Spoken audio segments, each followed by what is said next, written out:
Hello class 5th. Welcome to EVS classes. In EVS, today I am going to discuss last exercise of chapter 4. Chapter name is Work in Our World.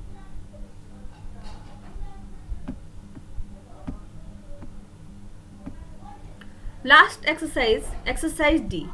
Write T for true and F for false statement. True के लिए, सही के लिए आपको T लिखना है और false के लिए आपको लिखना है F. First statement is the attendant in the hospital look after the trees in the park.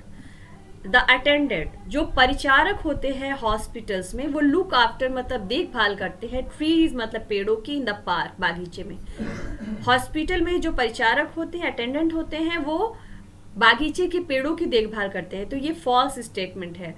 जो अटेंडेंट होते हैं हॉस्पिटल में वो मरीज की देखभाल करते हैं, उन्हें खाना खिलाना, उन्हें समय पे दवा देना. तो अटेंडेंट का यह कार्य होता है मरीज की देखभाल करना, उन्हें मरीज को समय पे खाना देना, उन्हें नहलाना.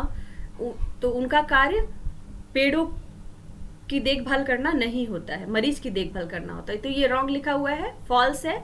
इसके लिए आप लिखेंगे F. Second statement is the gardener cares for patients who are too sick to care for themselves. Sorry. The gardener मतलब माली, care for the patient. माली क्या करता है? पेशेंट की, मरीज की देखभाल करता है. तो ये बिल्कुल उल्टा लिखा हुआ है.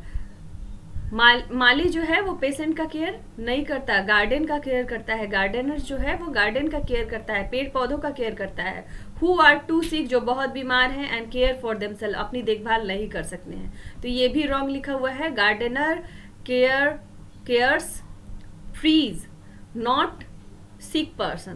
तो फॉल्स लिखा हुआ है. You have to write F for false statement. आपको एफ लिखना है. Third statement is sweeping the road and cleaning the garbage is dirty work. Sweeping the road, road को स्वीपिंग मतलब रोड में झाड़ू लगाना, एंड क्लीनिंग द गार्बेज और कूड़े को साफ करना इज डर्टी वर्क. यह बहुत ही डर्टी वर्क, गंदा कार्य है. गंदा कार्य नहीं है. सड़क को न साफ करना, अगर कूड़े को ना उठाएं, हम ना साफ करें, तो इससे गंदगी फैल जाएगी. कूड़े को, रोड को साफ करना, कूड़े को साफ करना, ये गंदा वर्क नहीं है. अगर गंदा वर्क उसको ना साफ करना है. तो ये फॉल्स लिखा हुआ है, फॉल्स है. तो आप लिखेंगे एफ. जब हम सड़क को साफ करते हैं या कूड़ों को उठाते हैं तो इससे हमारा जो इन्वायरमेंट है वो क्लीन होता है, साफ होता है. तो यह डर्टी वर्क नहीं है. Fourth statement is sweepers are the part of the essential services and utilities.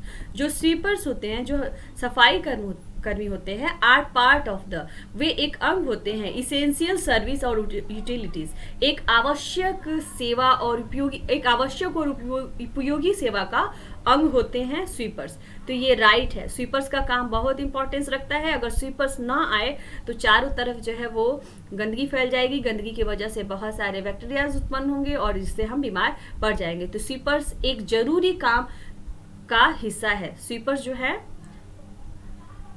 वे हमारे एक जरूरी काम के अंग हैं. तो ये ट्रू लिखा हुआ है. तो इसके लिए आप लिखेंगे T. Fifth statement is if sweepers stop doing their work.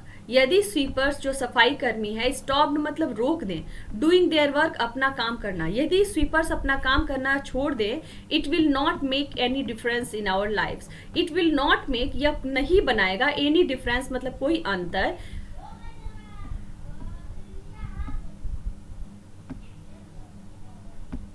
It will not make any difference in our life. तो ये हमारे जीवन में कोई भी अंतर नहीं बनाएगा. यदि स्वीपर्स काम करना छोड़ दे तो इससे हमें कोई फर्क नहीं पड़ता, ये हमारे जीवन को कोई अंतर नहीं बनाएगा. तो ये रॉन्ग है. इस बात को भास्कर ने समझा था अच्छे से अपने ड्रीम के माध्यम से.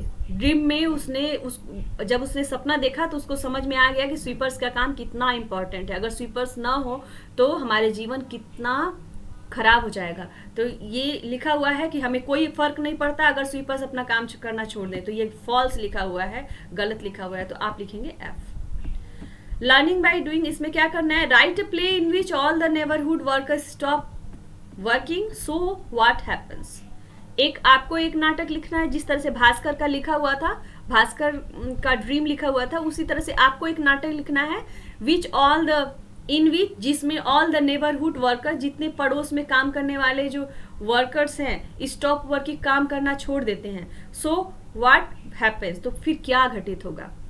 एक आपको नाटक लिखना है जिसमें सारे आपके नेबरहुड में जितने वर्कर्स हैं, जैसे सफाई कर्मी सफाई करना छोड़ देता है, कॉबलर जूते सिलना छोड़ देता है, डॉक्टर सिक पर्सन को ट्रीट करना छोड़ देता है, तो क्या घटित होगा, तो उस पर आपको एक प्ले, एक नाटक लिखना है। तो ये एक एक्टिविटी है जो आपको करना है। एक्सरसाइज डी आप बुक में फिल कर लेंगे। नेक्स्ट डे और से हम नेक्स्ट मंडे से हम नेक्स्ट चैप्टर की वर्ड मीनिंग करेंगे। आपको आज कुछ हेल्पर्स के नेम लिखने हैं और साथ में अगर ये एक्टिविटी आप करना चाहें तो इसको कर सकते हैं। Thank you.